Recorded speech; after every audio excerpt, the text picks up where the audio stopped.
All right, awesome. Good evening, everyone. I will call to order the November 19th, 2024 Planning Commission for Albemarle County and ask for us to establish the quorum. Please call the roll. Yes. Ms. Firehawk? Here. Mr. Carazana? Here. Mr. Missile? Here. Mr. Murray? Here. Mr. Bivens and Mr. Moore are both absent at this time, from this meeting. Thank you. And Mr. Claiborne has notified us that he'll be a few minutes late. Yep. Great. With that, we have a quorum. Let's start with the work session and ask for staff to address CPA 2021-2 AC 44 RA land use policies. And if I might, before I turn it over to you, you may have these slides. I just haven't seen your slide presentation, but I wanted to just encourage what will eventually be the five of us to be forward thinking as we work to address your comments. And I know we've accomplished a lot over the past 2 years now, I think. Will you be touching on what's already been reviewed by the Planning Commission and the board, or should I just quickly do that? Tonight, I was not planning on touching on Okay. that, but if you'd like to. I'd like to, if I could. This was a Sure. good reminder to me, maybe good for others listening as well. So I'm really reading from the memo that was sent by staff, and it looks back at what we've already discussed. And I'll just read it. Multiple PC and board work sessions. The commission and board have noted the need for rural area land use plan that has multiple land use categories for the rural area. Given that there is a variety of existing and encouraged land uses and land conservation efforts. On August 8th and March 23 and March 12th, 24, during PC work sessions, there was consensus from the commission that there should be further study of individual rural communities called crossroads communities in the 2015 comp plan prior to any land use designations or zoning district changes, and that the special use permit process is important for identifying and mitigating potential impacts of non-residential land uses in the rural area. The commission had concerns about several land uses mentioned through community input and possible impacts to groundwater, waterways, and transportation. So just pausing there, we did get a fair amount of public input that I think still shows concern about those certain attributes and aspects. And I just wanted everyone to be reminded that we've talked through this and there's continued discussion. On September 6th, 23 and March 20th, 24 board work sessions, the board agreed with the commission that individual communities should be studied and that the special use permit process should continue to be used. The board supported allowing small-scale doctors and professional offices by special use permit in rural communities.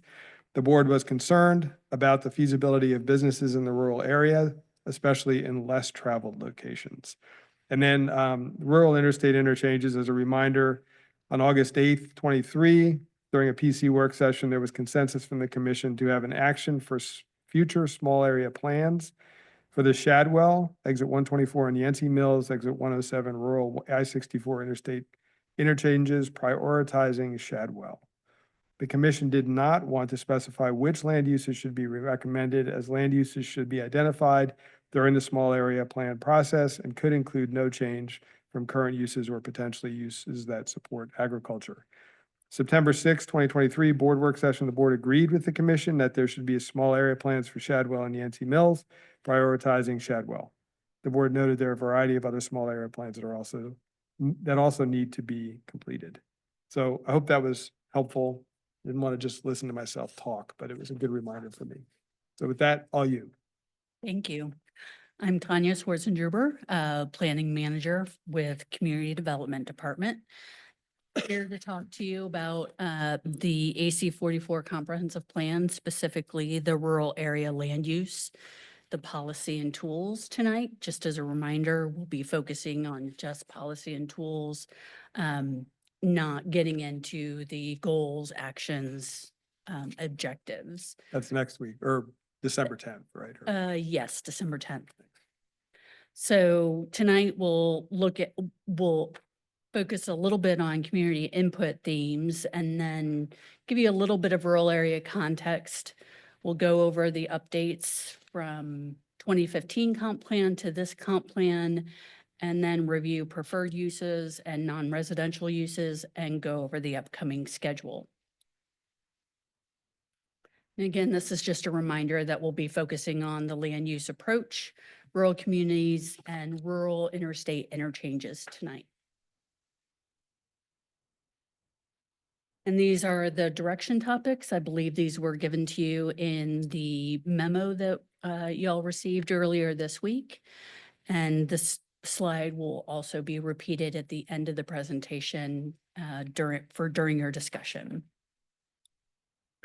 And just as a reminder, as we did with the last chapter, the rural area chapter, we really put this chapter together with a lot of community input, a lot of discussion and direction from the Planning Commission and board, some collaboration between staff and our partner agencies, reviewing of the current comp plan, best practices, and of course, we developed those guiding principles in phase 1.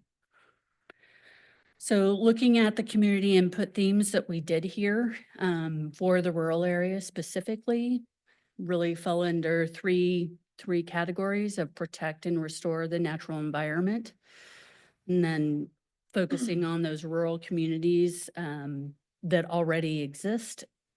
And we heard through community engagement that there should be a planning process, a future planning process to look at those land uses in those areas and consider allowing services that support the surrounding community members, including resilience hubs. And then the last one, protecting the historic and cultural scenic resources, really looking at a program to allow adaptive reuse and programs like historic markers and the UVA Finding Free Towns program. So starting off with a little bit of context in the rural area, just noting how important the rural area is to Albemarle County. 46% of the land is within our water supply watershed, and over 65% of the rural area has important soil for agriculture. 13% of the rural area has already been converted to other uses, to residential and other non-rural uses, and just wanted to point out that we do have a fairly robust agriculture activity in the rural area with $43 million worth of agricultural products sold were produced in Albemarle County in 2022. Also just wanted to point out with this map how much of the county is already in land conservation easements held by several conservation organizations, including the county. These easements are an important tool to protect the rural area. While there's been progress, there are still areas that need protecting that aren't yet. As a summary for the policy changes from the 2015 plan, we've generally focused on changes that are needed versus continuing to do what we already do. So for example, we've made a recommendation for a rural area land use plan, and this would be a future effort. Potentially as part of that effort, we've also recommended that we look at rural communities more closely. These were previously called crossroads communities, and also looked at a recommendation for area planning for the rural interstate interchanges. And we'll get into these specifics in a moment for each of these. Also, just wanted to note that there are going to be several topics that we know will come up that are probably or likely addressed in another chapter. So we may not get into the details tonight, but for example, looking at community resilience hubs will be covered in the resilient community chapter, as well as protecting our waterways and water quality will be covered in our environmental stewardship chapter. And of course, partnerships and grant opportunities for sustainable industries would be covered in thriving economy.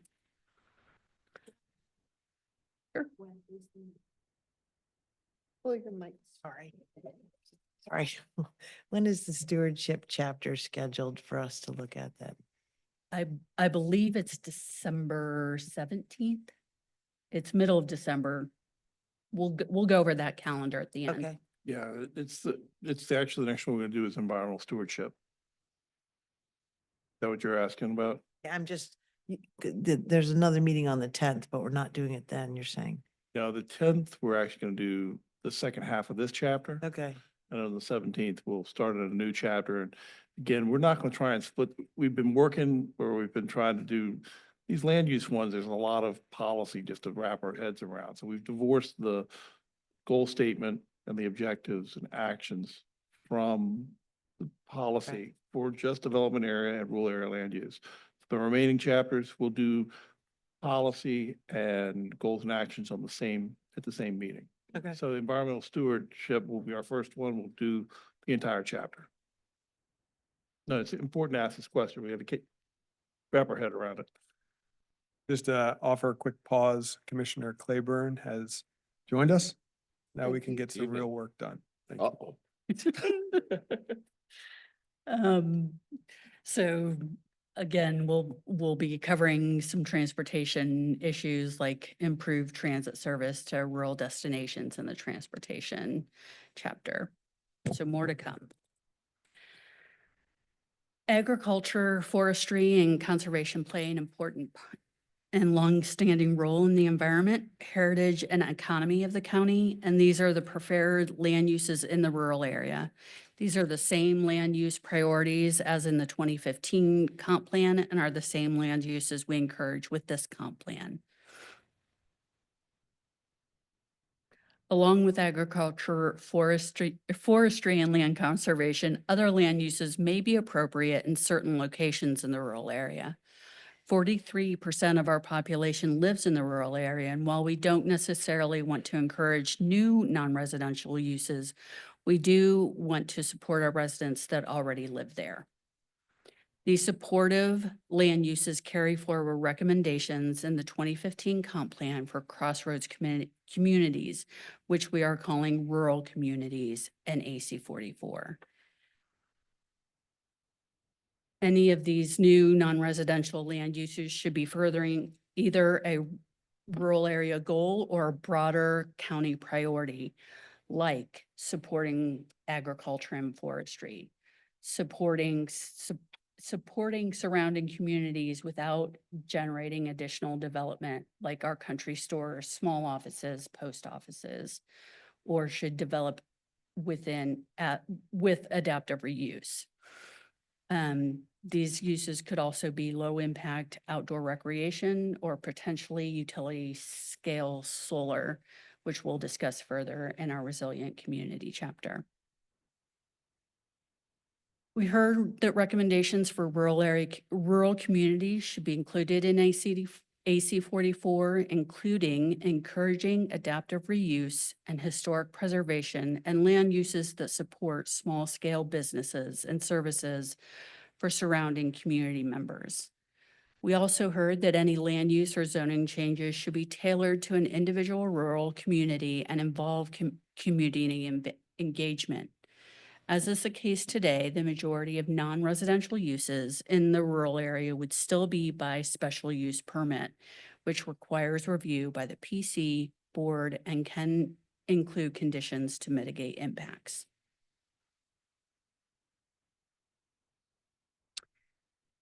In the county, we currently have 4 interchanges with I-64 in the rural area.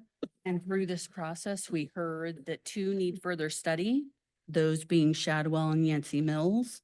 These 2 have underlying existing by right commercial or industrial zoning and existing development. Here, there's a potential for food processing or distribution uses that support agricultural uses already occurring in the rural area or other target industries. The intent is to use the land efficiently where there's already existing development and infrastructure.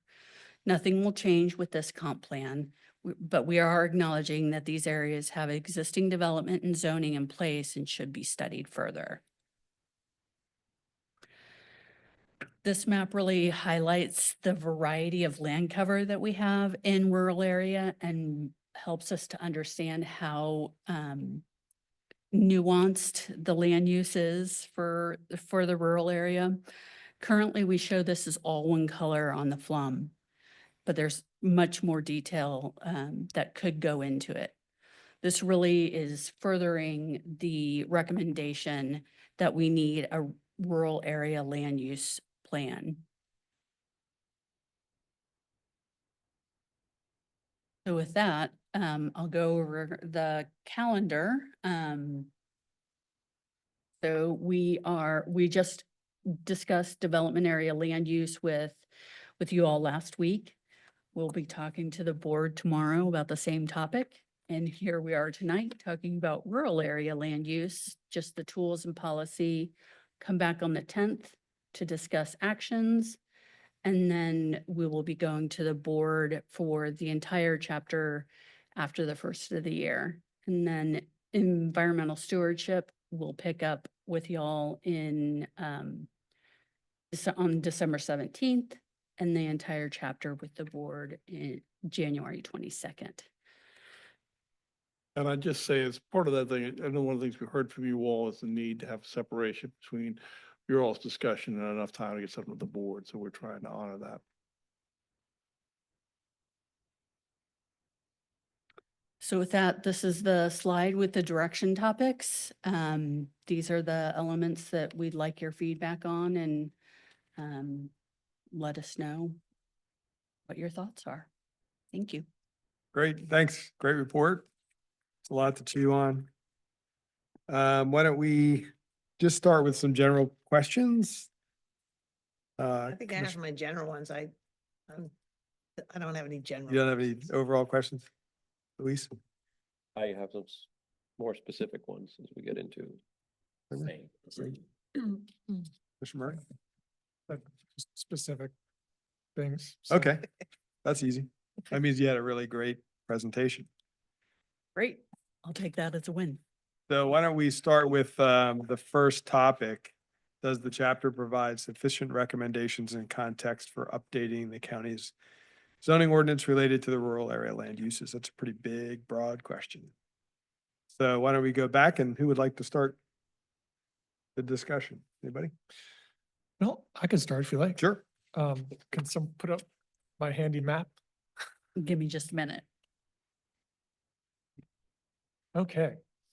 So in many ways, I feel like we're going full circle here. In 1971, it's worth noting that we had specific areas designated for agriculture. We had specific areas designated for conservation.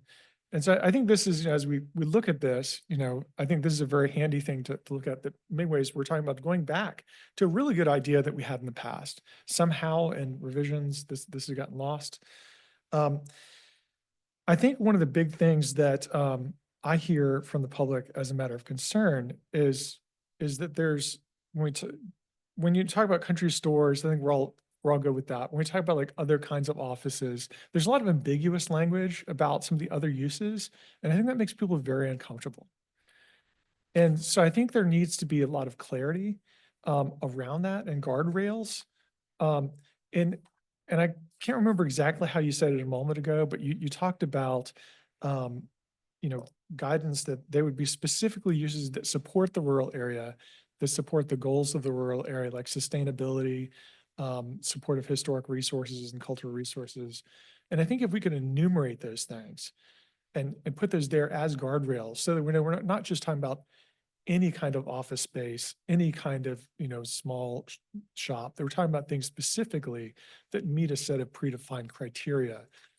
I think that would make the public a lot, it'd give the public a lot more sense of security. Can I ask you a question about that? Just Yeah. since we're in just a conversation. Does that fall to us? Well, maybe not. I just answered my own question, but zoning, I mean, is that You seem like you're getting close. Ah, yeah, so I think the first step is I think we need a future land use map, which we've talked about, right? So I think that I'm in agreement that that's where we need to go. We need to go back to something like this. I think what I hope we get to very soon is we also had that list of categories, the future land use categories that we had for the growth area. And I would like to see the exact same thing for the rural area. I'm talking about what we expect in the conservation district, in the agricultural district. Um, and so we can talk about, what we think is reasonable in those spaces and not. I think that'll provide a lot of clarity. Is that something that's envisioned as part of the rural area land use plan? That level of detail or?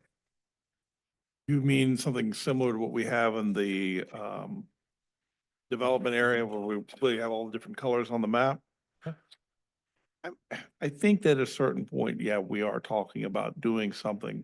The level of detail, I'm not prepared to go into, but I Yeah. think there's a recognition that it's all white now, right? So I mean, the basic thought is it should have different colors representing different attributes and probably something more than just parks and then everything else white.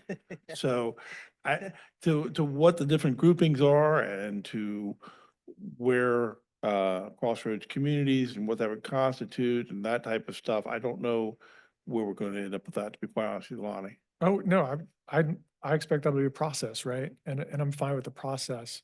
I will say that if we look to other localities and neighboring localities, I understand, I think it's Greene County already has C1 conservation districts and A1 agricultural zoning. And so it seems like a common sense thing that maybe we should look at some point, having C1, A1 ourselves at a minimum. Right, and yeah, and that is a useful tool because it then says, like in a conservation zone, this is a more sensitive area and it's already enumerated why that is. And therefore, you're gonna be a little more restrictive in how you would zone that. Or it's an agricultural zone and it therefore needs more services related to agriculture, whatever. Or closer to existing services, that Right. like even infrastructure. Mhm. Yes, sir. Sorry. But just to add on Commissioner Murray's point, we hear a lot, there's 95% of the county is agriculture.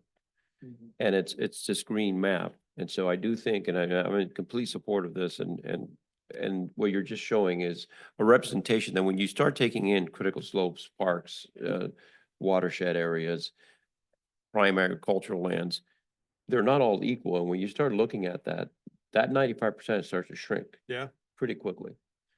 So I think it's misrepresentative to just say there's 95% in green.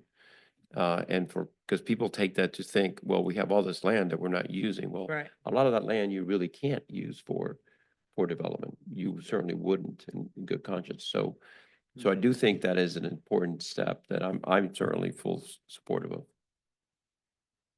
I guess maybe along those lines, I'm sorry for not going in order, but, when I was looking at, I was gonna bring this up later, but in looking at the map, and I brought this up in the, before to the county. When you look at the map where you just showed like agricultural soils, right? I suggest that you don't show that map without without the forest on top. Because it looks like there's all this land available for agriculture.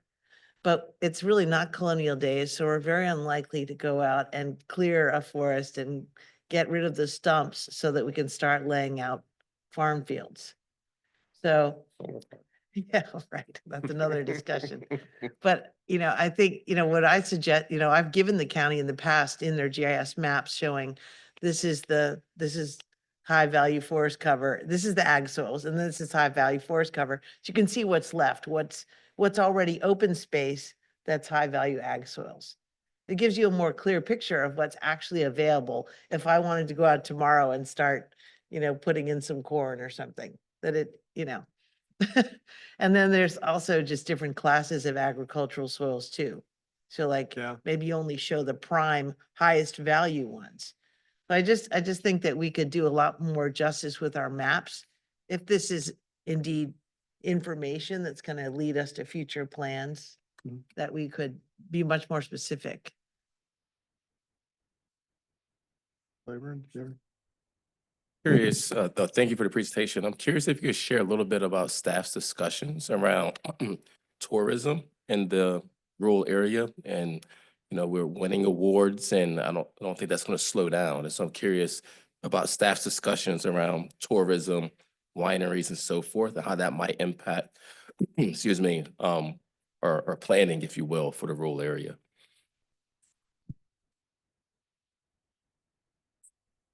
Yeah.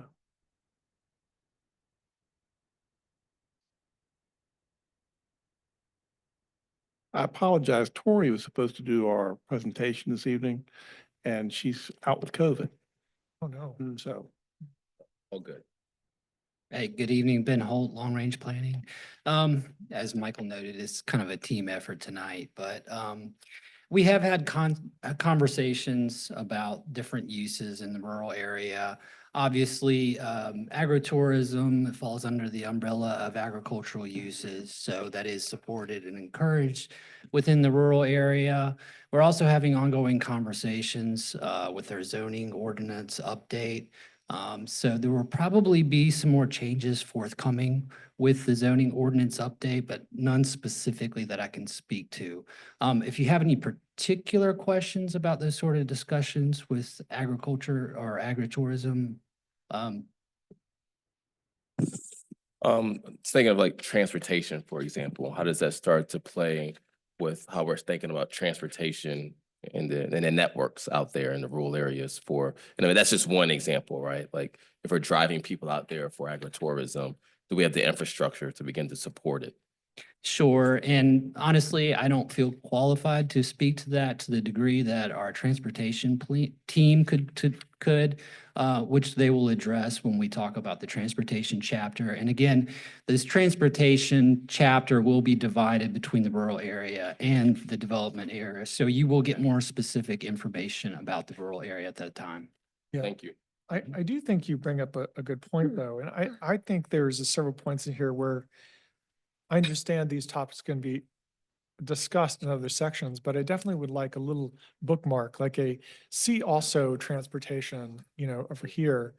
Particularly, one of the maps that I think would be handy as we're doing the rural area planning is a map of rural area greenways. And that falls into transportation in many ways.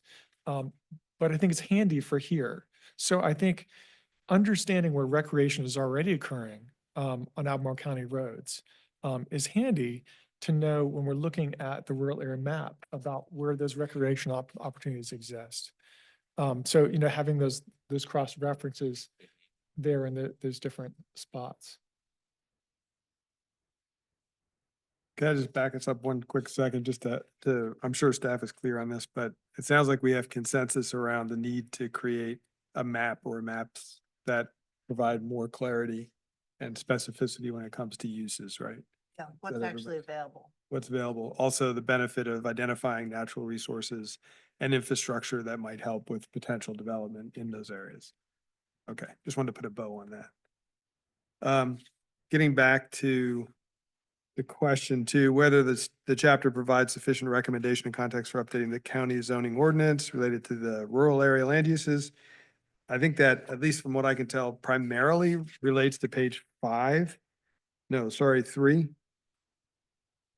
Yeah, 3 of the rural area land use document we received under rural areas land use approach.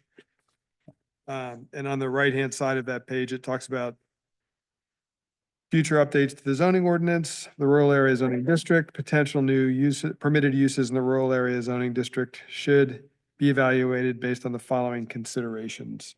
Did anybody have any specific questions on that or on the right-hand side of this slide as well? Because I think that gets to your question, right? That's your primary focus. Okay.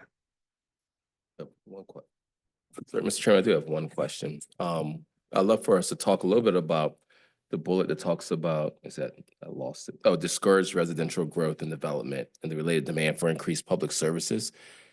That feels very black and white. And I'm wondering, where does the intersectionality of affordable housing might play in that conversation, where some people have to live out there because that's where they can afford to live.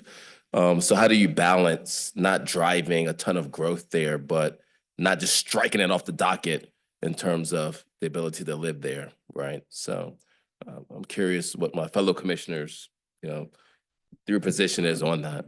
So actually, I think there's a really good, we're not in the action items here yet, but there's an item in there that I think speaks to this really well.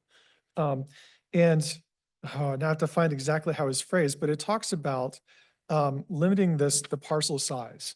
Right now, in the rural area, the default are these 21 acre lots. And if we're talking about affordability, well, first I'm going to say too, other thing I feel is lacking in this is acknowledging of the diversity of the rural area. There's no mention of, I know we'll get into historic resources later. Another footnote, see also, but the historic Black communities, I think, in Albemarle County are a very important part of our county. My neighborhood in Sugar Hollow is way more diverse economically and racially than Old Trail. And I think that's something that's worth preserving and keeping in mind. So, shoot, I'd lost my thought there for a moment. Talking about the size of the. Oh, yeah, action items. So the point is that if you have 21 acre lots, they're never going to be affordable, right? So if you, without changing the number of divisions that are possible, if you put a cap on how big those lots can be, so that now those lots are going to be, you're going to have more 5 acre, 2 acre lots, then those lots are more likely to be affordable for someone. And plus, you're going to end up with a residual lot that's left over that's more likely to be viable for agriculture. So you kind of, accomplish two goals at once. You preserve more of the rural area, but you also result in, when development does occur, that development is much more likely to be a place where you can have affordable housing. How does that differ than cluster development versus conventional? Well, if the state would change their enabling legislation so we could require clustering development, then, yeah, I mean, Okay. now. That's kind of the concept. So, but the difference is between a cluster, is you're literally taking everything and putting it in one corner. In some ways, this can be better in sensitive areas. If you have if you have 100 acres that have a lot of slopes and a lot of streams, just clustering everything in the corner might actually not be the most sensitive use of the site.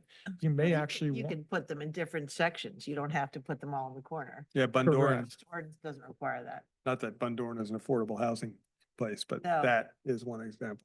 Yeah, but if we had if the ordinance had been restructured to put 5 acre caps, then you could have had like little tiny lots within Bundoran that were affordable.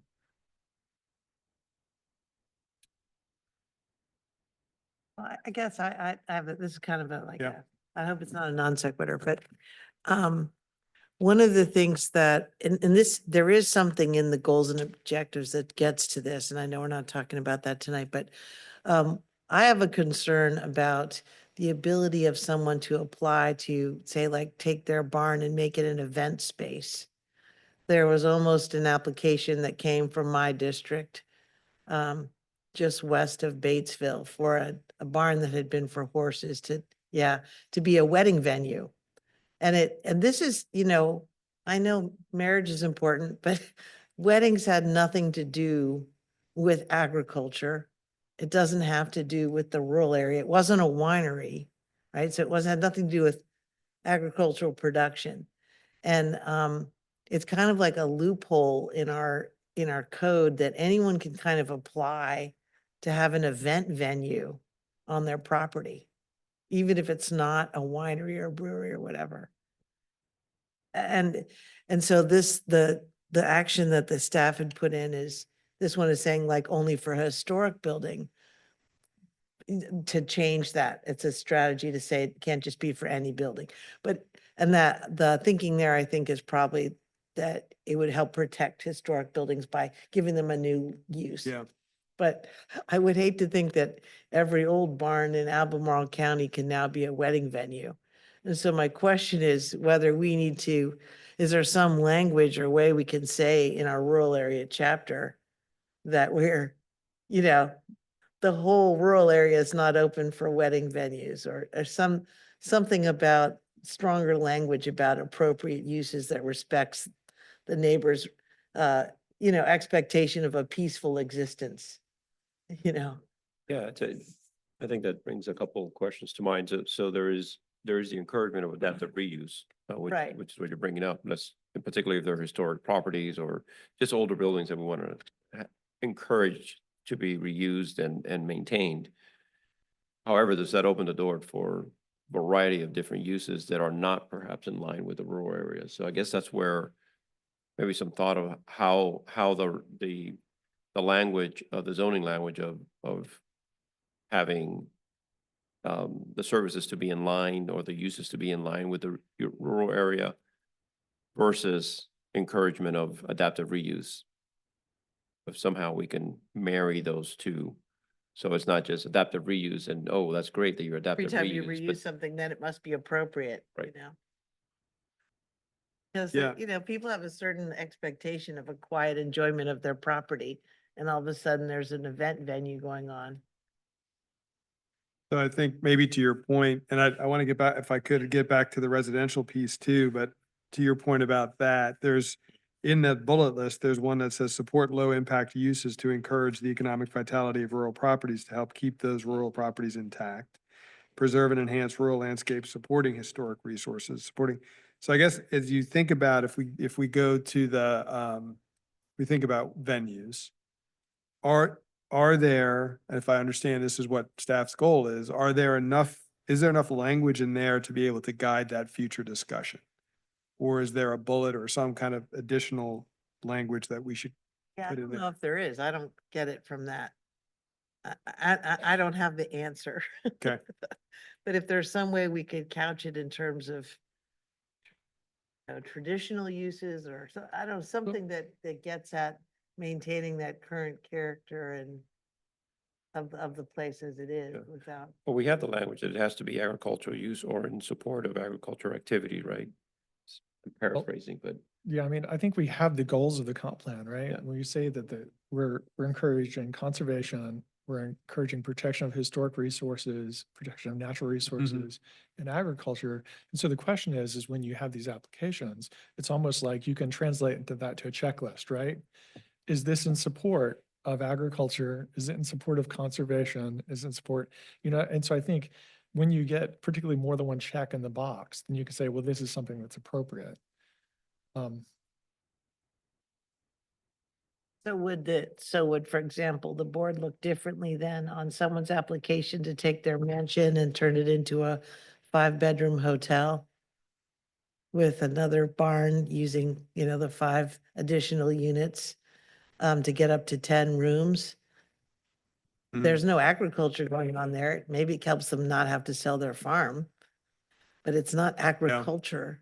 Right. Unless it's some farm It's where you come and hospitality. learn to milk the cow or something like that, one of those dude farms. That I guess- people pay extra to do farm chores on. Now, But other than that, You guys are talking about an interesting issue, which is how much of this is preserving agricultural forestal uses and how much of it's preserving large blocks of land that can't be further subdivided into residential. I think is that the division line you guys are working?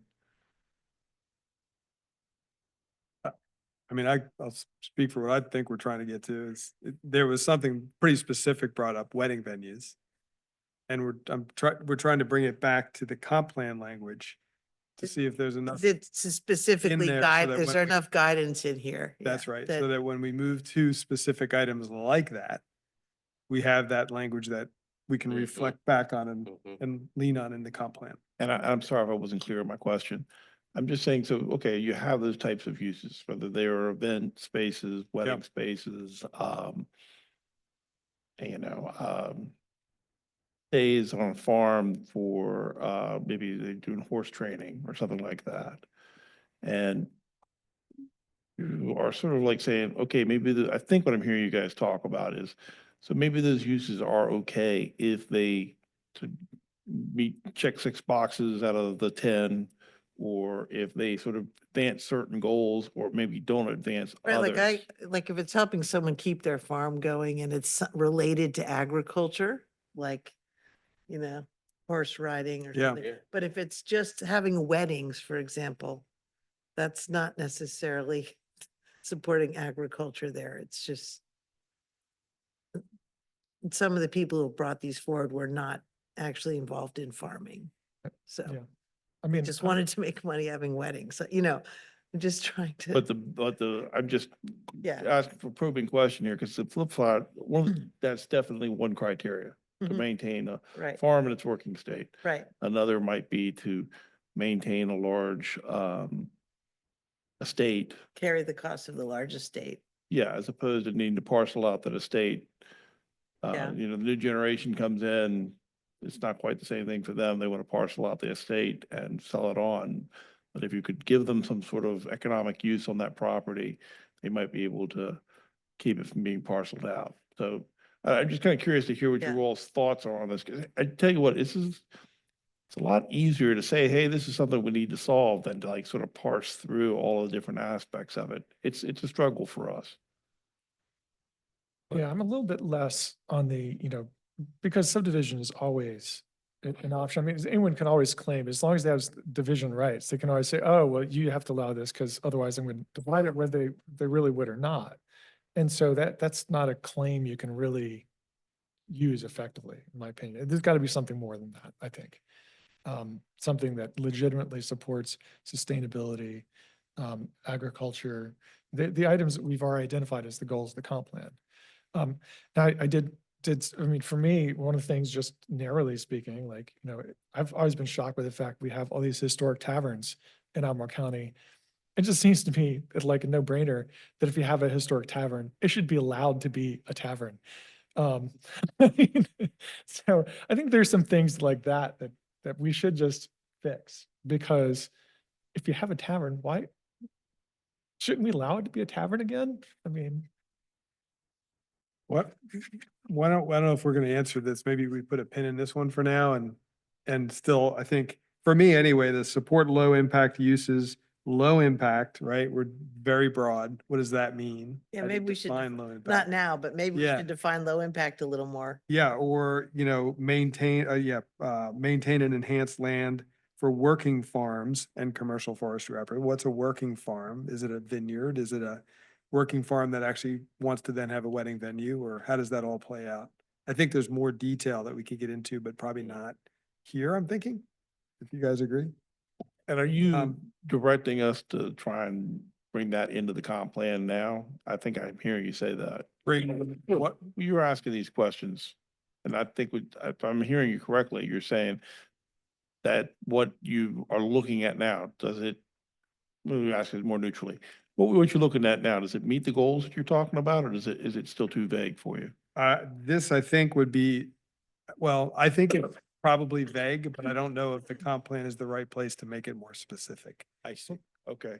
well, I mean, I think the challenge, though, I can say, I mean, I think the challenge is that if we got a special use permit and we had to deal with this draft as it Yeah. was, we'd be hard pressed to use that language to decide whether it's appropriate or not. So, But is this the only thing we'd use though, to determine that? no, of course not. We'd use. Would the we input use of the rural public. area land use plan? Eventually.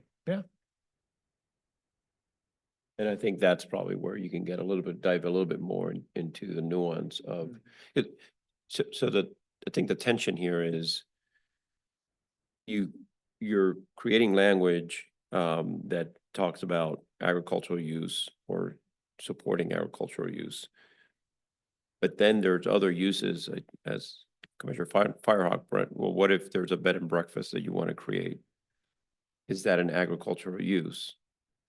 And so, or do you want to limit that from happening? So I think there's potentially a tension that, we need to work through, whether it's here or whether it's in another form, but I think there's some uses that you may not want to exclude, right? But can you call them agriculture or in support of agriculture? Yeah, I don't think we're gonna figure it out here tonight, but I think it's just, I think that's part of the tension Yeah. that I'm sensing anyway. Yeah, I think, I Agreed. feel like we need more guidance on that.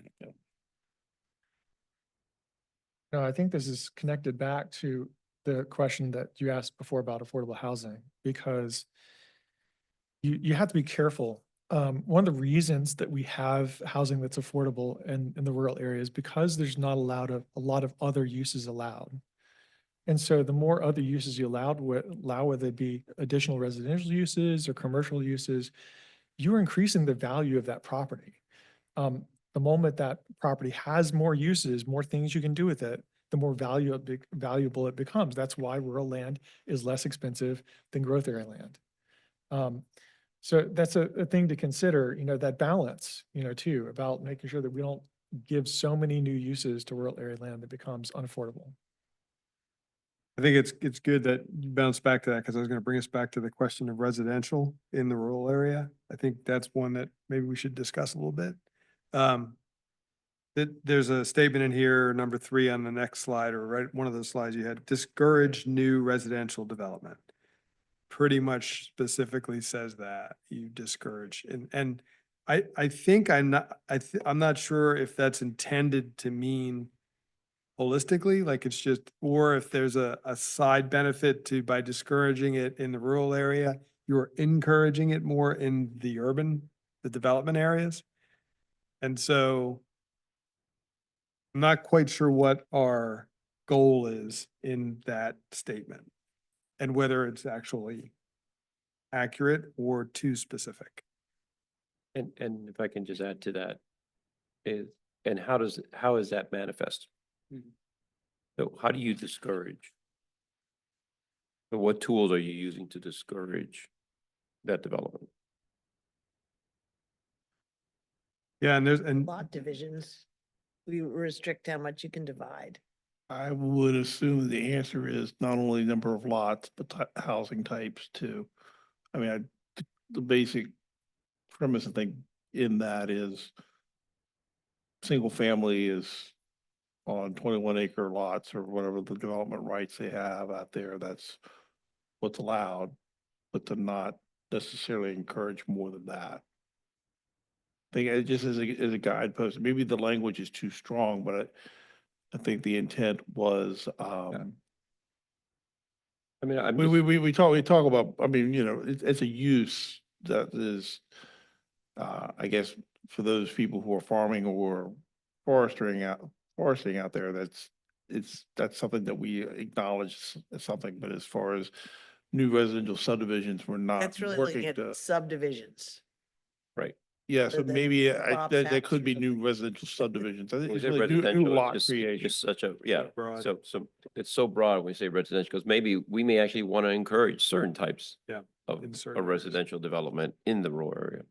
That's what we were talking about Yeah. earlier, smaller lots, but maybe not 21, but maybe there's some 5 or 2 acre lots that might make sense in some areas. In the appropriate spot. Yeah, Right. yeah. Yeah, you Okay. were asking what sort of limits there are upon Every time you residential come up, you have development. to Yes. Just say your name. Every Sure, time, sorry. Ben Holt with planning.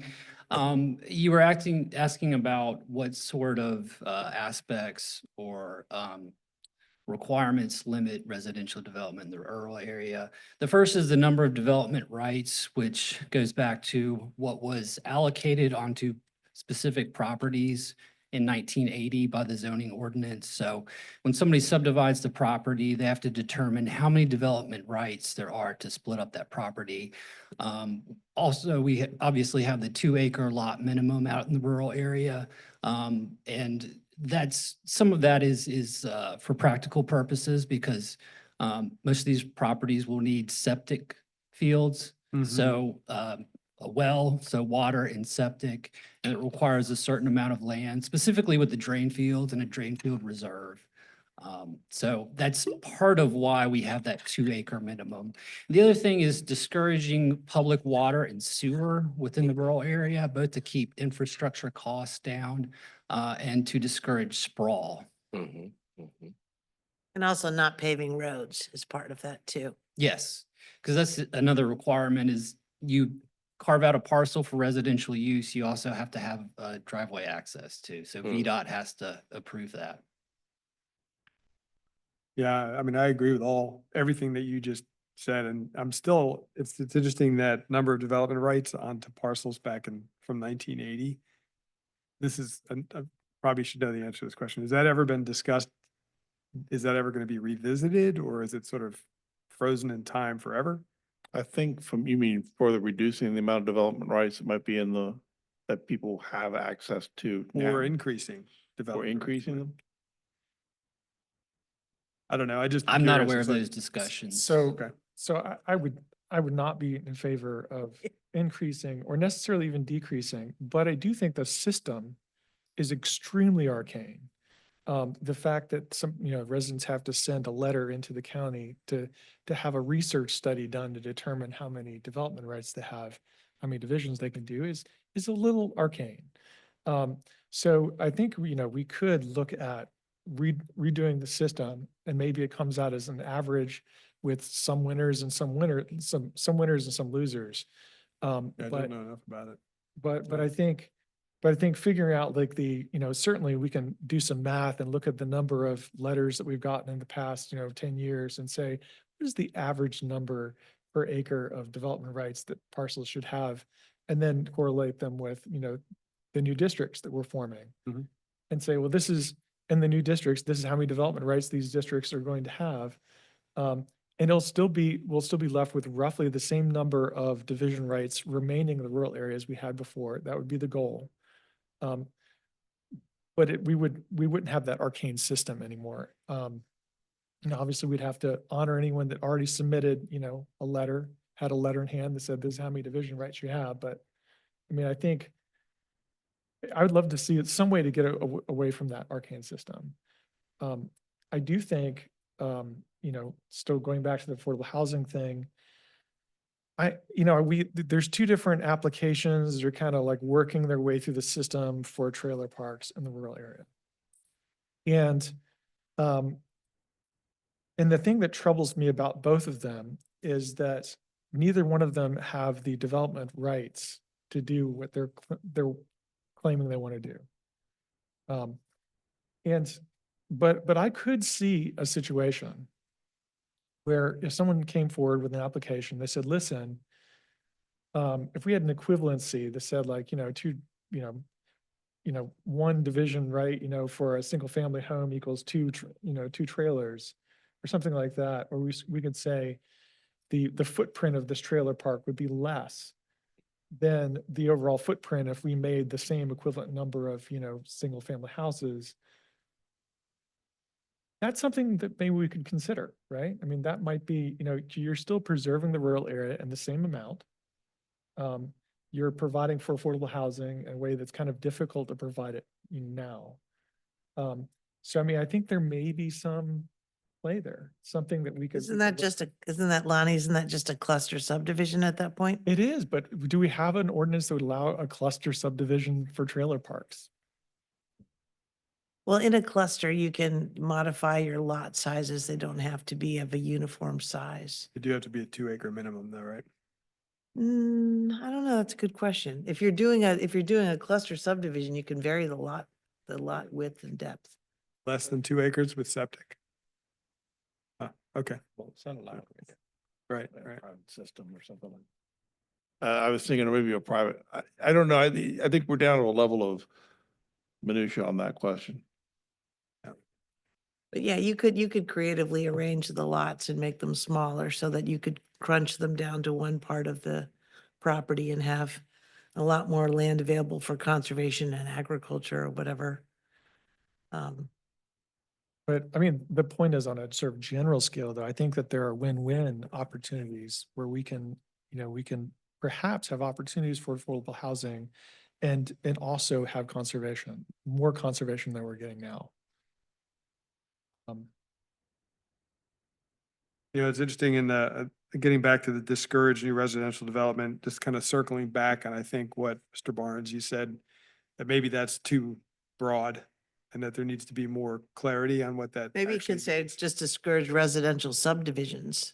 Isn't that what we're trying to get away from multi-lot developments is what we're trying to get away from. Yeah. Yeah. That's reasonable. Of course, if that's the intent, the subdivisions as opposed to, yes. Yeah, and I think, I mean, there's a lot of stuff mixed in here to what we're talking about, right? Because one of the things we're talking about too is appropriate use of land for residential. Smaller lots for affordability, figuring out a way to do that while still honoring the issue of Mhm. needing to have water and septic, and enough space for, a secondary septic field or backup field or whatever they're called. I mean, there's a lot of restraints on that. So I think it's just to net it out. It's like we're just saying, let's focus the lens a little bit because broad statements don't necessarily apply. And we said that when it comes to maps, we said that when it comes to areas of residential development, where I think we're saying that when it comes to even, and we're sort of, not to transition into crossroads and things like that, but just that additional focus. So unless I'm wrong here, at the comprehensive plan level, we're still just trying to make sure that this language gives us enough so that when we do focus on those details, we have enough to back us up Right. in the comp plan, right? So I don't know if I'd say, I don't know. I don't know if I'd say discourage subdivisions or that there'd be even a broader, for the comp plan, that there'd be a broader saying that, I don't know what the statement would be, but maybe it's not as even specific as subdivisions, just it's more about careful planning of residential areas to ensure that there's compatibility with natural resources, et cetera. I mean, the county has worked really hard to enact policies for land subdivision that made it difficult to develop in the rural area, specifically because the growth Yeah. was happening mostly in the rural area. And And then they've got a nice little chart that's actually, I think it's in actually the biodiversity action plan. It just shows like when the county adopted these new policies, you see the trend line. And then started doing a lot to encourage development in the urban ring, that the trend line went right up to the urban ring and started going flat for the rural areas. Yeah. So the policy worked. And so, I think that it's a success story. Yeah. And I want to be very careful here that we recognize that we're very intentionally saying we don't want to have people living all over the place. And then we have to have even more school buses and more schools in the rural Yeah. area. And then everyone needs a grocery store and so on and so forth. And pretty soon you just have sprawl, or you have us looking like one of our neighboring counties, which I shall not name. So, you Yeah. can just make up your mind what they are.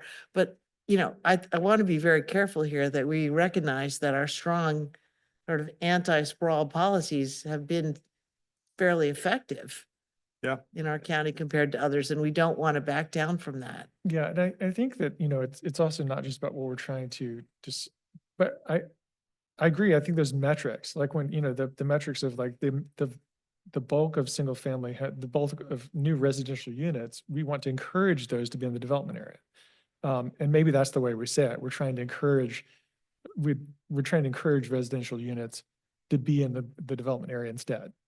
But we're Um, actually discouraging them in the um, rural area. We're not Oh, just, no, we're I not simply agree. encouraging them somewhere else. But I think we can also be, we're also, encouraging things like conservation easements and other things that do have the effect of, removing development rights. And this, basically taking away that residential potential. And I do support that. So I think somewhere there's some language. I think it's really about the word somehow that I think we're struggling with. Just want some Yeah. more nuanced language is what I'm hearing. Yeah, I think, and I guess I'm glad that you mentioned that about the trends and the reversal of trends, which is summarized at the bottom of page 2 on the left. Just reading that though makes me feel, and maybe discourage new residential development is okay. I don't know. I'm kind of going back and forth, but because I do agree that we can't reverse that trend. So then the question is there anything we would change in that current policy? Or could you define that policy as discouraging residential development in the rural areas? I mean, Well, if you so we want affordable housing. You brought that up already. So for example, one of the things that was a positive that happened several years ago, and I brought to the attention that there was in part of our, I why can't I speak tonight? In my district, there was some homes that had become more dilapidated. And the question was, could we put together an approach with AHIP to come in and rehab those homes so people continue to live in them? And they would, be energy efficient and whatnot. So that takes people who have low income and fix those homes up. There are other dilapidated homes and even vacant homes in the rural area. So if the county, does more of that work to actually go and rehab those homes that already exist in the rural area. So it's not new residential development, but it's taking Yeah. a resource before it completely decays beyond repair or, so that's an example of a strategy where we can make it affordable. You can make it such that the program, requires that this, if it's for sale, that it can only go to a low income person, et cetera, et cetera. So I don't need to go into all the detail now. Yeah, but no, I get it. there are other ways we can foster more residing in the rural area by low income folks without building new structures Yeah. or carving out new lots. Yeah, and although that's obviously going to be in a different chapter, that's another thing that I think we almost might want to even reference here, because that policy, I think, is a very important one for the rural area in terms of equity. Yeah. It's, and it's not just the housing, but also helping make sure that, when people's septic systems fail, that can be a disaster. It can be the difference between living there or not. So I think that's an important rural policy. It's so preserving that existing housing stock, What about this? I mean, I was trying to stay away from this because it's pretty wordy, but there's other wordy things on this. So it's in good company. But on page 3, where we were just talking about discourage new residential development, what if we stole something from page 2, which says continually monitor the rate of development in the rural areas, the rate of residential development in the rural area compared to the development areas, and leverage land use and conservation tools in support of the growth management policy. I don't know. That seems to be a more, yeah. More precise meaning than just yeah, and it's no residential. basically status quo in a it's- sense, right? yeah. And it's monitoring, Right. which actually the next one talks about too. Uses should also be evaluated or monitored. Sure. So I think it seems like it's That consistent. that sounds like a good solution. Everything else was wordy in that list, so. Okay. Oh. Yes, sir. It's a different topic though. Is that okay? Go for it. Yeah. I'm curious, do we feel like, do we have enough guidance around evaluating like solar proposals, right? We start talking about scale, and I see the bullet here about, reversible uses that allow land to return to agriculture, forestry, or conservation use. Is that true for solar? I feel like I've heard 2 different stories before. So just curious, is like, do we have enough guidance there? I'd love to hear what my colleagues think about that, particularly around solar. So just want to be proactive in that space. Well, I will tell you, we will be bringing you something in the resilient communities chapter, the last one we get to. We'll be talking, and there'll be a section there, solar. We will also be getting the solar ordinance. I think we set a date for that to come to the planning commission, if we can make it, of January 14th. So we can have a much deeper conversation on both the ordinance and then how it shapes up into the resilient chapter, which will be April timeframe.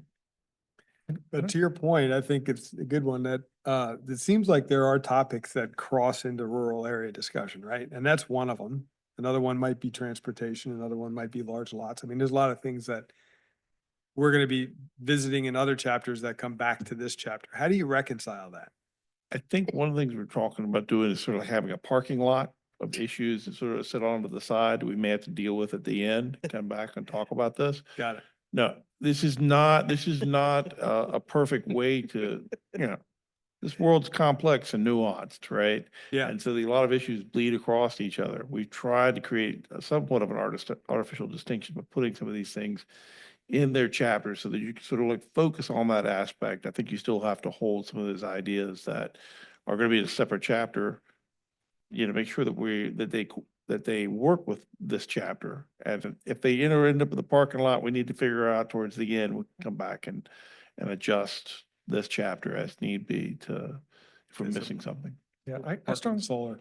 Yeah, I strongly support hyperlinks. You know, I mean, I think, you know, gone are the days when I think people are going to print this out and carry it around. I think, you know, we should have hyperlinks between the different sections Yeah, that say, yeah. so we can cross-reference from one section to another cleanly and see how these pieces are related. And it's our intent to do that.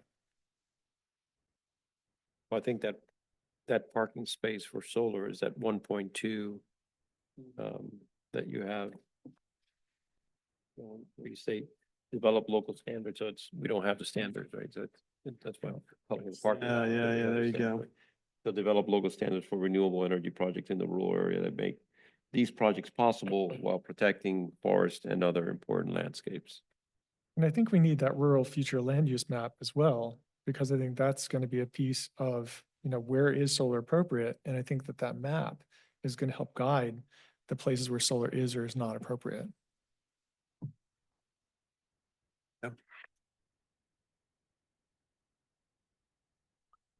We didn't talk about interchanges yet. Just what, if I can, while we were in 1.2, if I can go to 1.3. It's a question too. So this is one that talks about area B.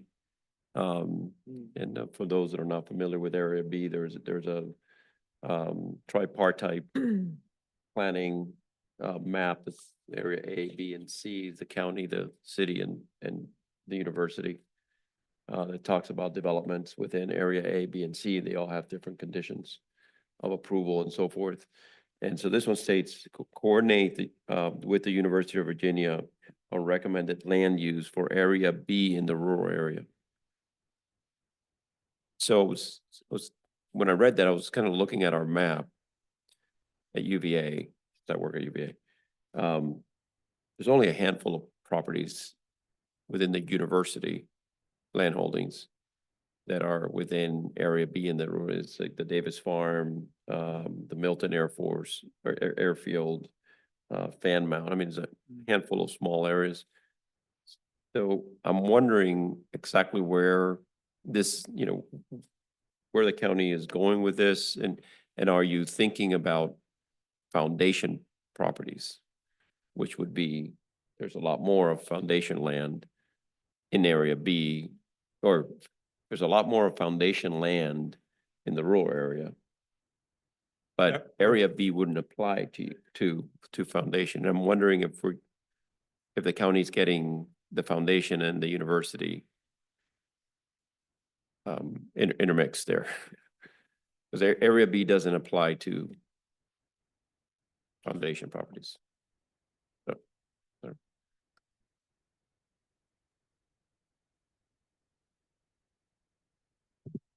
Good evening, Planning Commission. Jody Filardo, Community Development Director. Commissioner Carazana, I know that both the county, the city, and UVA at various meetings have expressed interest in having some conversations about areas A, B, and C. And so perhaps broadening this particular action item, which I know we're going to talk about next time, might be advisable to where we're going to consider having additional conversations between the three entities. I know that there have been land holdings swap between those held by the foundation, having them moved to the university. And so I think we've got some other opportunities to talk about relative to that, but I think perhaps your point about area B is well taken, and we could expand that and broaden that. Okay, right. So if there was any kind of sale, if the foundation would sell some of those properties to the university, they would then conform to area Swap B. it. Yeah. Mhm. Okay, I can see that. Thanks. So let's bounce back to the first bullet here and see how we're doing. Are there any other comments that any commissioners would like to make relative to the first bullet? The list on page Yeah, three. 3. Keeps looking like a 5. The only other one that I wondered about, and I think I've talked myself out of this, but the last bullet, encourage use of distributed power sources to increase the reliability of power, felt a little bit out of place, or maybe a little specific, and I didn't know if that meant like, oh, you know, current substations can be expanded, so this is a way to kind of, you know, that we just saw that, but curious what that, could you expand on that a little bit, please?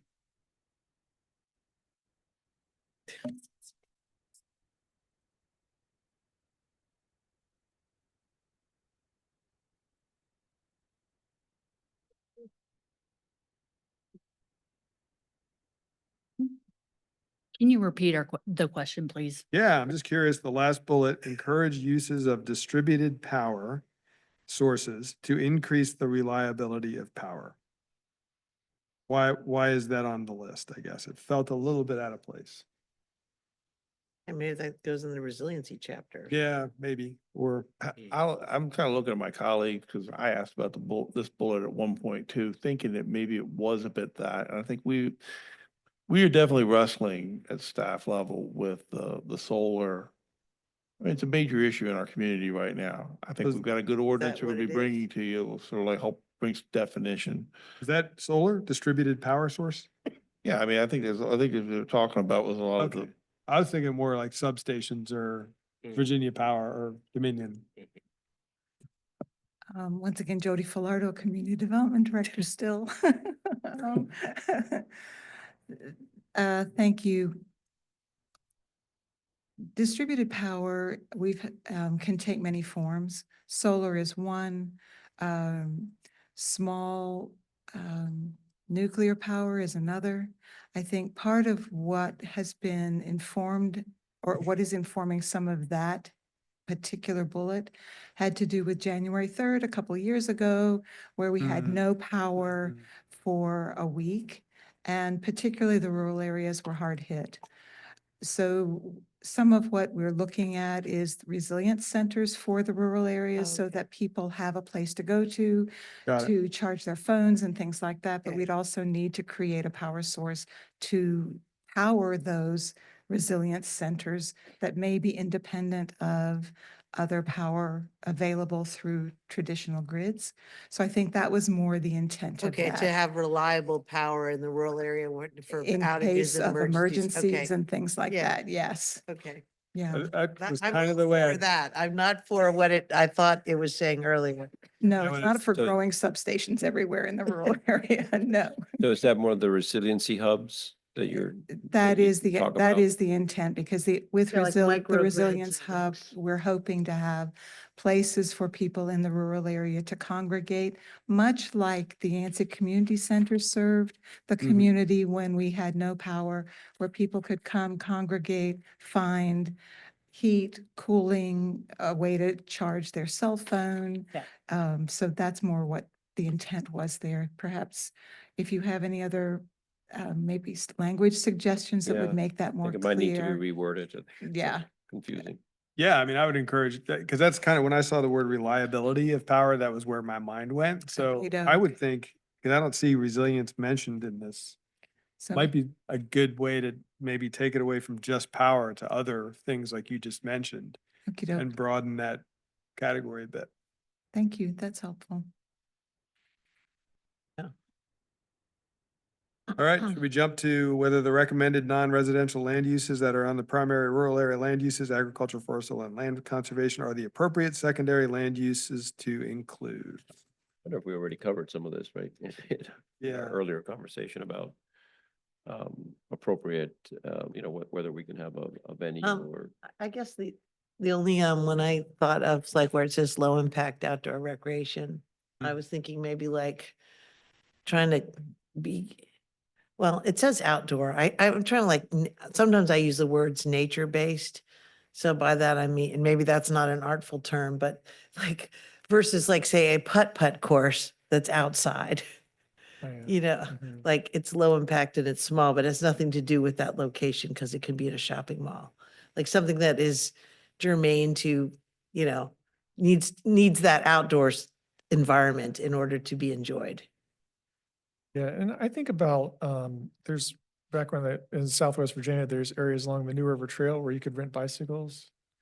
At least when I was there. And so, I mean, I think I would have no issue with someone having like a little bike rental next to an area where, or like a kayak rental next to a major river or, you know, Right, something. like that- something that's dependent on that natural resource, whether it's a mountain biking bike trail or it's a river, Trails, you know, trails. right, that kind of thing. I think about Panorama Farm that has a lot of outdoor recreation events at Mhm. their space. There's other people, other sites where people, you know, have had a lot of trail races and other things, and then there's property that's used by cats very frequently. So Right. Charlottesville area trail runners.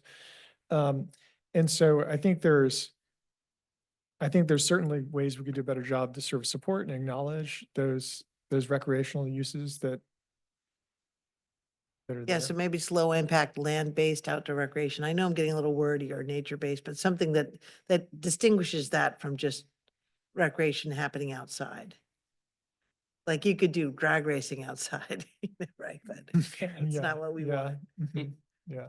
Well, this kind of blends a little bit with, and I'm looking at page 5 where it talks about community resilience hubs, right? Because there's a good list on page 5 that I have trouble, assuming it is appropriately cited, I have trouble arguing with, right? It's essential public safety services and daily needs that can utilize existing buildings such as healthcare, including small-scale doctors, dentist offices, and mobile clinics, fire rescue and police services, job training programs, community gathering spaces, country stores, small-scale markets, daycare, post offices, emergency shelters, and access to affordable and healthy food.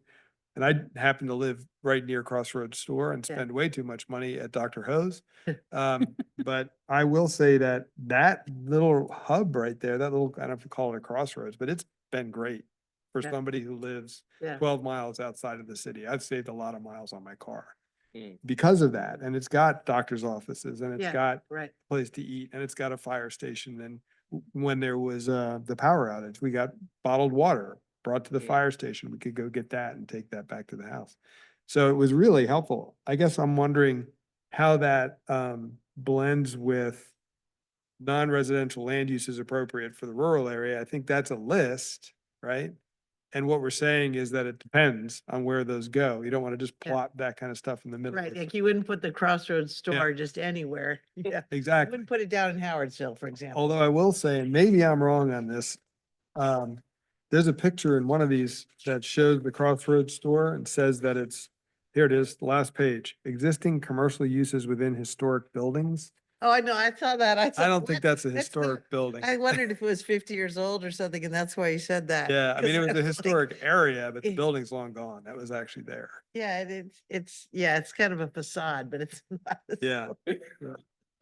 I don't think. It's not that, how old is that thing? So existing buildings. 90s? I don't know. Yeah, probably. Not sure. 90s. Anyway, I thought maybe they were just saying because it was more than 50 years old or something. Yeah, I don't know. But no, it's not I'm definitely designated. historic. So getting back to the uses and the question at hand, are there any other uses that we would suggest? So not an additional use per se. I think a lot of the concerns that people have, like that I heard, you know, particularly, you know, even as people talk about like interchanges and other things, we have existing industrial uses in the rural area. But it's kind of a problem because we're taking the growth area, you know, category for industrial, and we're applying it in the rural area. Technically, I mean, I think, and maybe someone can correct me on this, they have an existing industrial use. Could they turn around and make that a different industrial use and still be by right in doing that? Or are they locked into the industrial use they have now? You mean for a property in the rural area Yeah. that has zoning for industrial uses? Yeah. Yes. Yeah, so that's kind of a problem because I think, you know, if a lumber mill is not a cement factory. And so I think we need to recategorize some of our industrial uses to be a little bit more narrow in some ways. Because I'm okay with agriculturally supportive industrial uses. Agriculture, industrial use, but yeah, Yeah. I see what you're saying. And so I think we need to come up with categories for industrial. Rural area industrial, is that what you mean? Yeah, rural area industrial. You know, Yeah, whatever we want to good. call it, but I think that that's one of the things that goes in our grid, you know? And so then it becomes, there are definitely places that you can say that where we have these existing places. I was sad to see that our oldest cider produce, our oldest Applejack producer in the country is now up for sale. Laird? Yeah, I saw a for sale sign outside Laird. Maybe I was mistaken, but, Oh, that's a house for sale. oh, is that house for, oh, good. Yeah. That's good. Yeah. Makes me feel better. Yeah. But I would hate to see that happen, right? Yeah. So I think, we need to, I think the way to do that is to make sure that we have categories that support those uses continuing forward. And if we designate what we want them to be, and we're very specific about it, we stand a much better chance.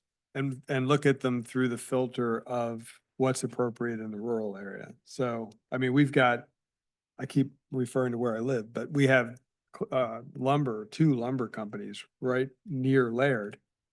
And I live, I don't know, a mile away from them. I can hear the background lumber mill going through most of the day.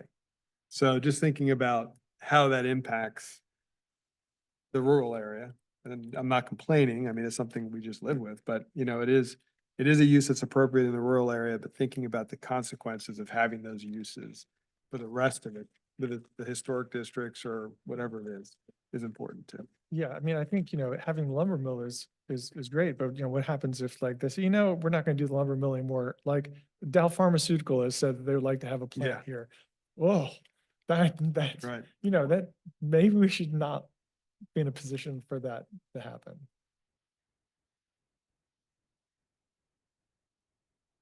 Any other Not to pick. on thoughts Dow about Pharmaceutical. this?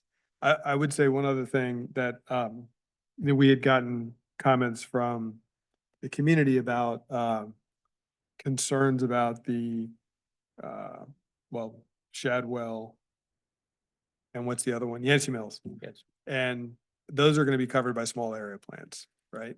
So there'll be discussion about uses in those areas that are currently zoned for industrial.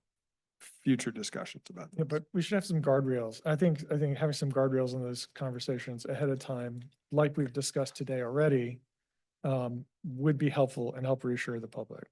So that we're not just talking about anything goes. Yeah, I think we don't want to go into it completely open-ended. There should be the guardrails that are already being set forth and in this overlay, and then you can take that into the small area plan.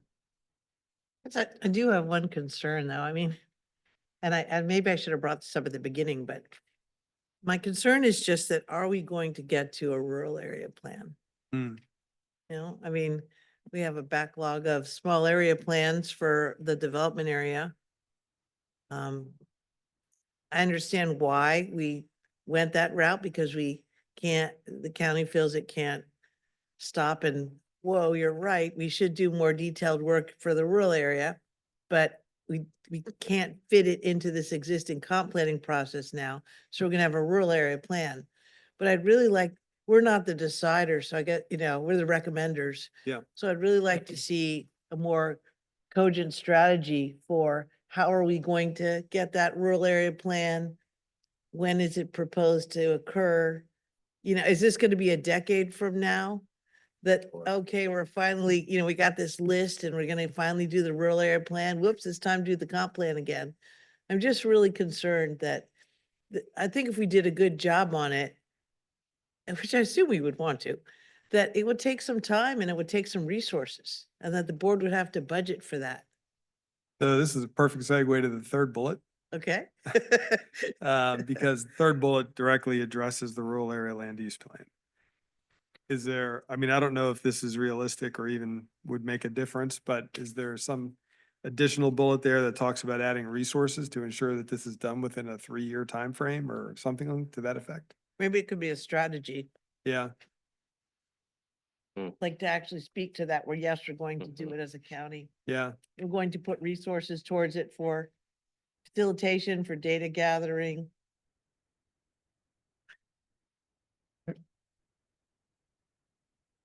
I would also just say one thing that's missing, and I know it's going to be in the parks and greenways section, but I think we need the thing that's missing. We have these maps. We're talking about rural area land use. I'll just remind what I'd said before about Ivy is Ivy used to have areas designated for green space. And when it was removed, it lost those designations. I think we need to put back those designations for parks and greenways in the rural area. That's something I would like to see when we have a rural area plan.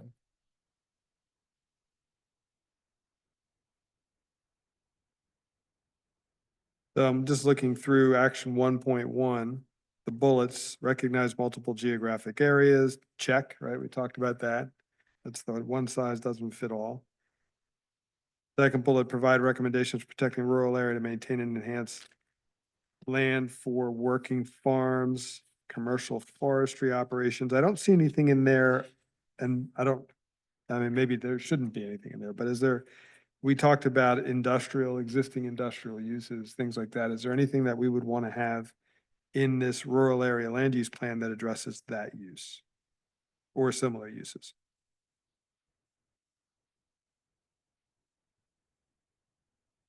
But could you rephrase that? Yeah, no, I can't. I don't think. Well, I'm just thinking, we talked about, if we're talking about the rural area land use plan, right, that encompasses some more specificity. And we're talking here about recommendations for protecting the rural area to maintain and enhance land. And then it goes on to talk about commercial forestry operations, native ecosystems, wildlife habitat, healthy water supplies. I don't know, I'm just thinking, is there anything in here that should address things like you mentioned existing industrial facilities and the future use of like pharmaceutical plants on top of? Well, I think the short answer is yes. I think the short answer is we should address those, and I think it should be, again, addressed through the lens that we've already talked about, supporting existing, agriculture, sustainability. I mean, we used to have a chemical plant but it blew up. So we don't really have a lot of industrial uses in the rural area. They're not related to rural production. So I think it's more about maintaining those and keeping those viable. I agree. Do you think that those 5 bullets, do we all think those 5 bullets do an adequate job of addressing that?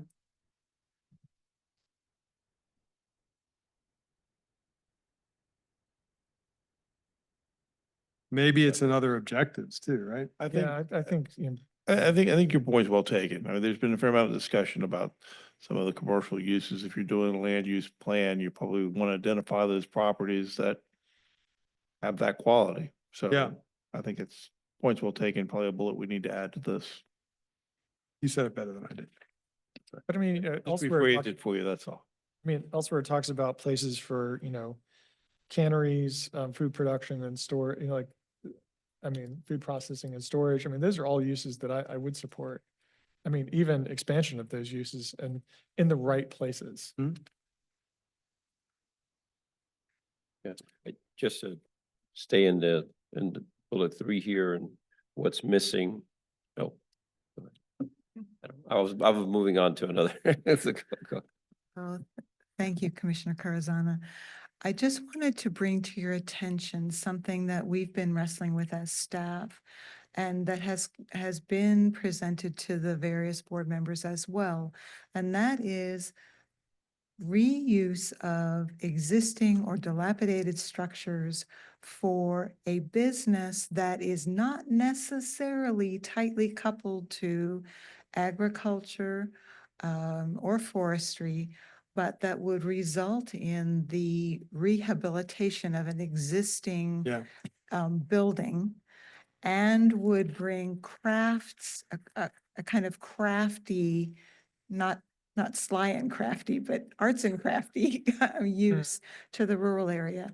So for your consideration, I would just offer there may be opportunities to be more expansive than limiting just to agriculture or forestry, but perhaps arts and crafts and Yeah. that sort of thing might also be advantageous in the rural area.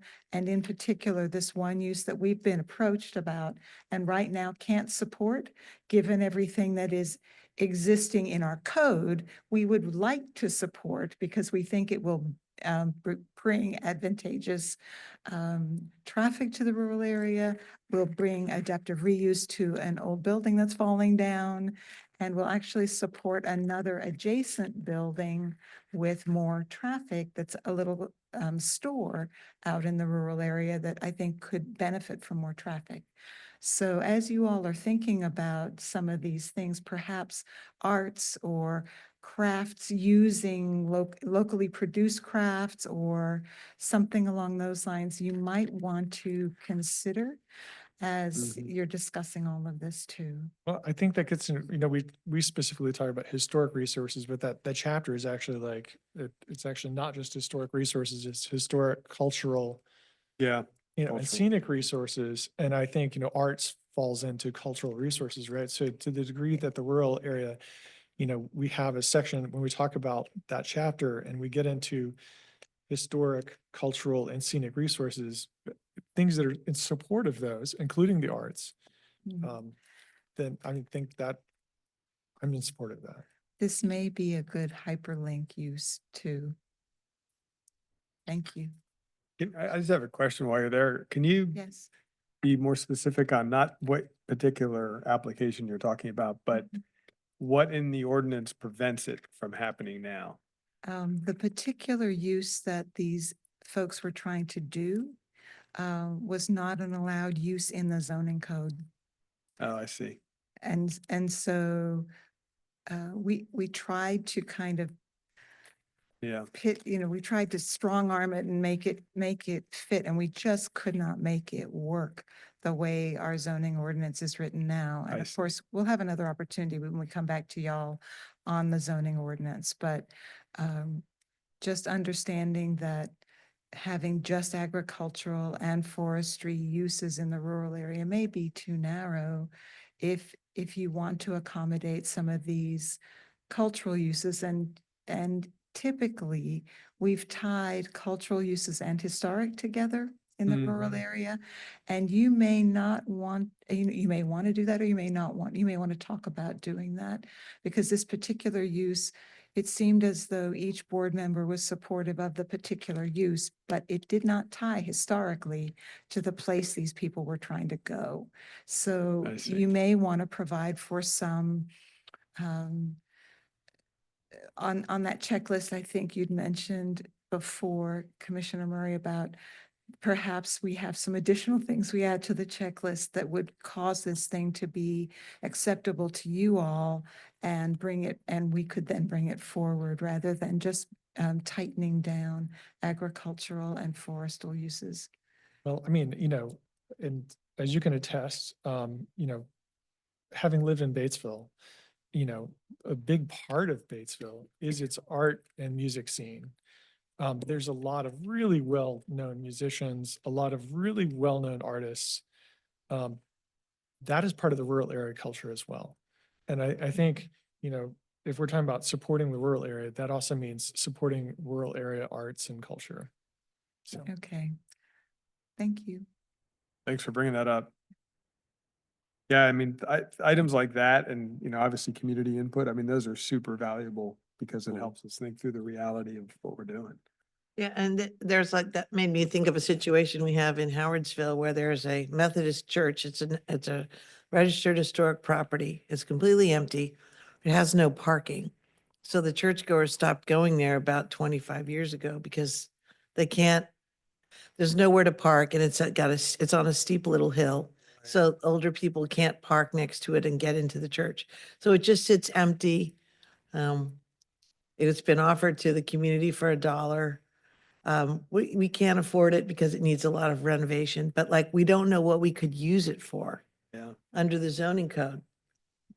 Nobody's interested in starting up a church, but they might do like a cultural thing or a yoga studio or something that could adaptively reuse that building, but without any adaptive reuse, it's just going to continue to decay. Couldn't be used as a residence? Maybe, Yep. but it's kind of daunting it's got really high church ceilings and an Yeah. altar, and it's, I don't know. But yeah, we do have a bunch of structures like that finding some way to adaptively reuse them or finding some way that our zoning could allow for it would help conserve our character. Yeah. Yeah. Is there any other general comments? Yeah. Yeah, I just wanted to add something in the spirit of bullet 3 here. What, what's missing and bringing us back to early in the evening, that mapping of the rural area. So I do think that's still missing here, instead of, instead of having Well- the solid Green. green, just a little bit more context in whether it's the premium soils. Certainly we have the parks, and we have floodplains and mountains, and so just there's some variety there. And that was a 1971 map. Yeah. I think even starting with that, and maybe there's some updates to that we can. And there is a map that, it does need to be updated, and I think that's part of the future plans, but we already went through a process of categorizing the high-value wildlife habitats, and it's on a map, it's in the biodiversity plan. And since we already have that, why not show that? Because just saying wildlife in general is, Yeah, Already- that map will be in the next chapter, Okay. you say. okay. 'Cause I do think there's a misconception out there. We keep hearing this 95% and 95%, but Right. it's just that 95% is not all equal. It's And not like. and it's we a have plan. prioritized it. We actually went through an exercise, or it took 2 years to prioritize the highest value areas. And perhaps the way to get that is I think there's, if you would, almost different lenses that you put across it, that give you a different focus. And hopefully by looking at where we are trying to protect stuff in the rural area from an environmental standpoint, where I hear what you're talking about of soils, of other things, we ultimately could come out with a map that would be, hey, these are good places for, that need to be conserved.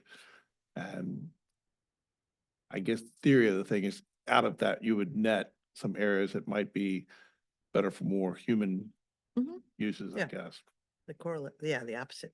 the opposite. But we have all that. That's the thing. I know we do.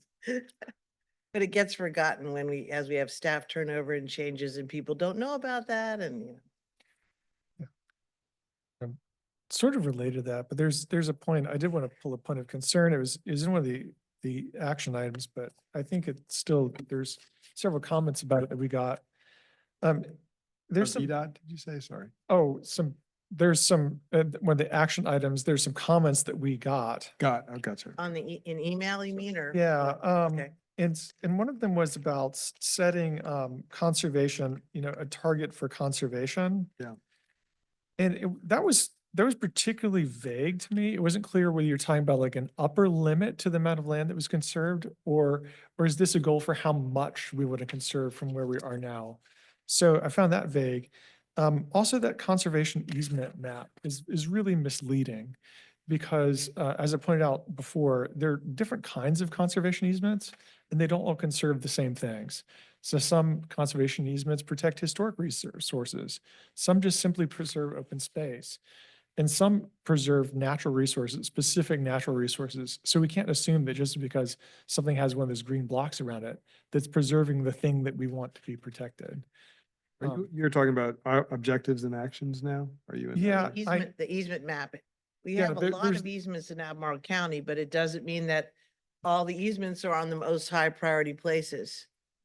We've got a lot that are not. And that's when you overlay the priority map from the biodiversity action plan with your easement map, you can see where those gaps are.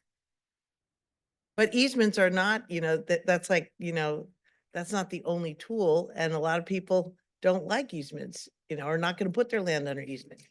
So we have to have other tools for conservation. But Yeah, it or could don't be- benefit from it. Yeah, but it could be like an open space easement. If the natural resource we want to protect is forests and it's open space easement, it doesn't stop them from clear cutting the whole thing and putting in hay, which may not be protecting the Right. resource that we actually want to protect. So I just Yeah, want to make easements are sure that we're different. not being misleading about, as we're thinking about conservation targets, that we're. That easements equal conservation, yeah. I mean, the front of the land that is the Trump Hotel in the rural area in Fred's district, that's a conservation easement, right? But it's It's a rolling manicured landscape with a hotel on it, Yeah. you know? And that's protect an easement for, you know, historic character and scenic views and whatever. All right. Any other comments? My understanding, we would get into the goals and strategies at another time, at the next meeting. Okay. That's why I'm, December Yes, 10th. Yeah, yes. we're all holding our tongues. Probably. All right, staff, any questions for us? Any concerns, anything we missed, anything we just whiffed on? I don't think so. I think you've pretty much covered our questions and discussed what we needed to discuss. And remind us, the board discusses this tomorrow? They discussed development area, Development areas tomorrow. land use, the gap. specific, the actions tomorrow. But they will discuss this, I think we said in December,